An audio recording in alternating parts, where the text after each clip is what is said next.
Hello everyone, हम solve कर रहे हैं exercise questions of the chapter halo alkanes and halo arenes and आज हम सॉल्व करने वाले हैं question number 8. So the question says what are ambident nucleophiles, explain with an example. Ambident ligands पढ़े हैं हमने बहुत अच्छे से. कहां पर बेटा? कोऑर्डिनेशन कंपाउंड्स वाले चैप्टर में. सो एम्बिडेंट का मतलब क्या होता है कि आपके पास जो डोनेशन हो सकता है वो दो सेंटर के थ्रू हो सकता है.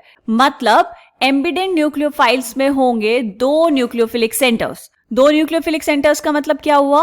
तो यहां पर लिखेंगे एम्बिडेंट का मतलब होता है which can donate lone pair in more than one way.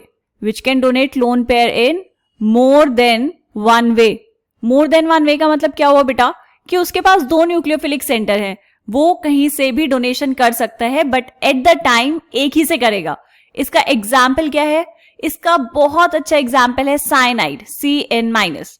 अब यहां पर जो डोनेशन होने वाला है या फिर हम कहेंगे जो अटैक होगा न्यूक्लियोफाइल का, वो कार्बन के थ्रू भी हो सकता है ना? यहां से न्यूक्लियोफाइल ऐसे अटैक कर सकता है इस तरफ से, या फिर ये अटैक और कैसे होगा? ये अटैक हो सकता है नाइट्रोजन के थ्रू. ठीक है, अब ऐसा कैसे हुआ ये हमने देखा है इसी चैप्टर के एग्जाम्पल नंबर 5 में. उस एग्जाम्पल का लिंक डिस्क्रिप्शन बॉक्स में दिया गया है, आप वहां पर जाके उसको डिटेल में देख सकते हैं. क्या पढ़ा है हमने वहां पर? हमने देखा कि जब हेलो एल्केन्स को हम रिएक्ट करवाते हैं विथ KCN तो आपके पास क्या मिलते हैं? आपको मिलते हैं साइनाइड्स.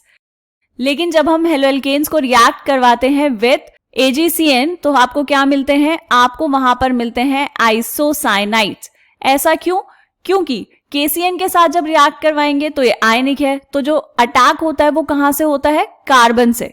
ठीक है, क्योंकि कार्बन कार्बन का बॉन्ड ज्यादा स्टेबल है.